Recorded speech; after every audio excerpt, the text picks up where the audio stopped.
Assalamualaikum warahmatullahi wabarakatuh.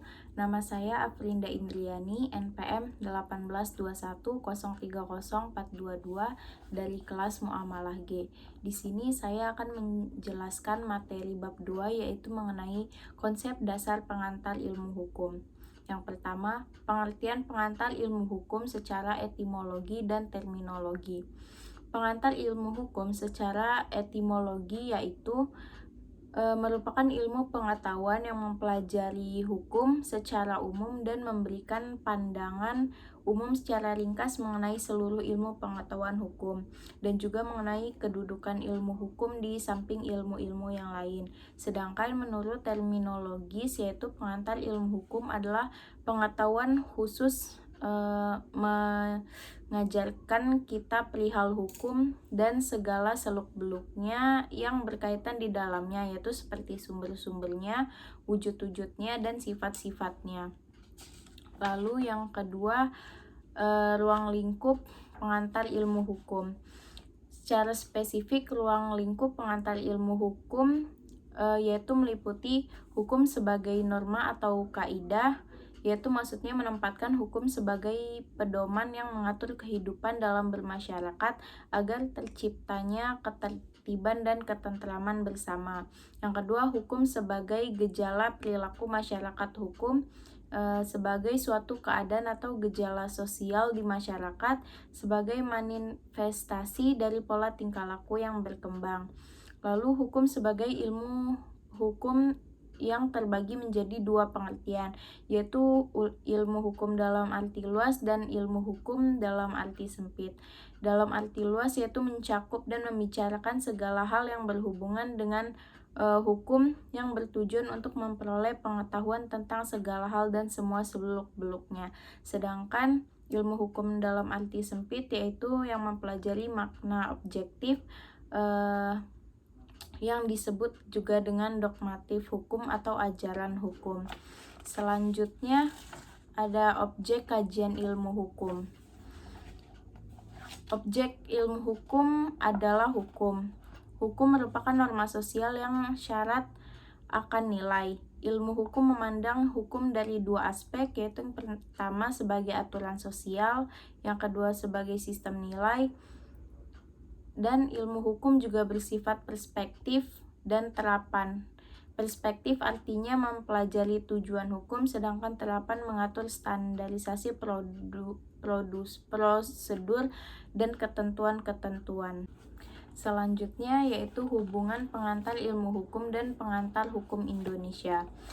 Pengantar ilmu hukum membahas atau mempelajari dasar-dasar ilmu hukum secara umum atau yang berlaku secara universal, misalnya mengenai pengertian, konsep dasar, dan teori-teori hukum, serta sejarah terbentuknya hukum dan lembaga hukum dari sudut pandang falsafah kemasyarakatan. Sedangkan kalau pengantar hukum Indonesia itu mempelajari konsep-konsep, pengertian dasar, dan sejarah hukum serta teori hukum positif Indonesia. Selanjutnya bab 3 yaitu mengenai tata hukum Indonesia. Yang pertama, sejarah tata hukum Indonesia. Adapun istilah sejarah atau historia itu adalah menyatakan kumpulan fakta, kehidupan dan perkembangan manusia. Melihat kurun waktunya, sejarah tata hukum Indonesia dapat diklarifikasi sesuai dengan kurun waktunya, yaitu dengan beberapa fase. Yang pertama, fase prakolonial, yang kedua fase kolonial, yang ketiga fase kemerdekaan. Fase tersebut dapat diuraikan sebagai berikut. Yang pertama fase prakolonial, yang kedua fase kolonial. Fase kolonial ini dibagi lagi menjadi masa VOC, yang kedua pemerintahan Hindia Belanda, ketiga masa Besluiten-Regerings, yang keempat masa Regerings-Reclaimment, yang kelima masa Indies Staatsregalising, yang keenam masa pemerintahan bala tentara Jepang. Selanjutnya fase kemerdekaan yaitu dibagi menjadi masa Orde Lama, yaitu pada periode 1945 sampai yang kedua periode 1950 sampai periode 1959, yang ketiga periode 1559 sampai 1965. Selanjutnya,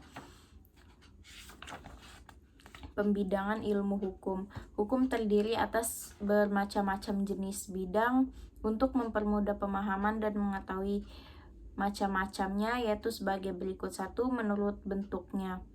Menurut bentuknya, hukum dikelompokkan menjadi hukum tertulis dan hukum tidak tertulis. Hukum tertulis yaitu yang dicantumkan dalam berbagai peraturan perundang-undangan, sedangkan hukum tidak tertulis adalah hukum yang masih hidup dan tidak tertulis ditaati seperti halnya suatu peraturan perundang-undangan. Selanjutnya ada hukum menurut tempat berlakunya. Menurut tempat berlakunya dibedakan menjadi hukum nasional, yaitu hukum yang berlaku di suatu negara. Lalu ada hukum internasional, yaitu hukum yang mengatur hubungan hukum dalam masyarakat internasional. Lalu ada hukum asing, yaitu hukum yang berlaku di negara lain. Dan ada hukum lokal, yaitu hukum yang berlaku di suatu daerah. Selanjutnya ada hukum menurut sumbernya, dan hukum menurut sumbernya dapat digolongkan menjadi undang-undang, yaitu hukum yang tercantum dalam peraturan perundang-undangan. Ada pula hukum kebiasaan, yaitu hukum yang terletak di peraturan kebiasaan. Dan ada hukum traktat, yaitu yang ditetapkan oleh negara-negara dalam suatu perjanjian antar negara. Dan ada hukum jurisprudensi, yaitu hukum yang terbentuk karena keputusan hakim. Selanjutnya ada menurut waktu berlakunya, yaitu ada hukum positif atau ius constitutum, adalah hukum yang berlaku sekarang bagi suatu masyarakat tertentu dalam suatu daerah. Lalu ada ius constituendum, itu hukum yang diharapkan berlaku pada waktu yang akan datang. Lalu ada hukum asasi, adalah hukum yang berlaku di mana dalam segala waktu dan untuk segala bangsa di dunia. Lalu hukum menurut isinya, yaitu dibagi menjadi hukum privat, yaitu kumpulan hukum yang mengatur hubungan antar orang dengan menitikberatkan kepada kepentingan perseorangan.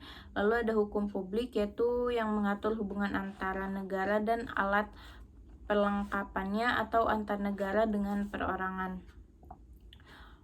Lalu ada hukum menurut wujudnya, yaitu dapat dikelompokkan menjadi hukum objektif dan hukum subjektif.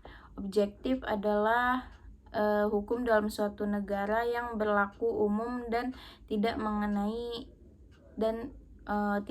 orang atau golongan tertentu. Sedangkan hukum subjektif yaitu hukum yang timbul dari hukum objektif, yang merupakan hukum yang dihubungkan dengan seseorang tertentu dan berlaku bagi orang-orang yang tertentu.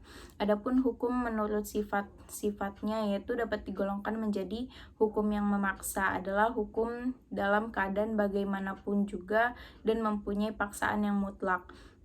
Lalu ada hukum yang mengatur. Hukum yang mengatur adalah hukum yang dapat dikesampingkan apabila pihak-pihak yang bersangkutan telah membuat peraturan sendiri dan terikat dalam suatu perjanjian. Adapun hukum menurut cara mempertahankannya, yaitu dapat digolongkan menjadi hukum material, yaitu hukum yang membuat peraturan yang mengatur kepentingan dan hubungan yang berwujud perintah. Lalu ada hukum formal, yaitu hukum yang membuat peraturan yang mengenai cara pelaksanaan dan mempertahankan hukum material atau suatu peraturan yang mengatur cara mengajukan suatu perkara ke muka pengadilan. Lalu ada hukum menurut sumbernya, yaitu dapat digolongkan menjadi hukum undang-undang, hukum kebiasaan atau adat, hukum jurisprudensi, dan hukum traktat. Selanjutnya bagian ketiga, yaitu ada ilmu bantu dan metode pendekatan pengantar ilmu hukum. Metode pendekatannya itu bisa melalui metode idealis, metode normatif analitis, metode sosiologis, metode historis, metode sistematis, dan metode komparatif.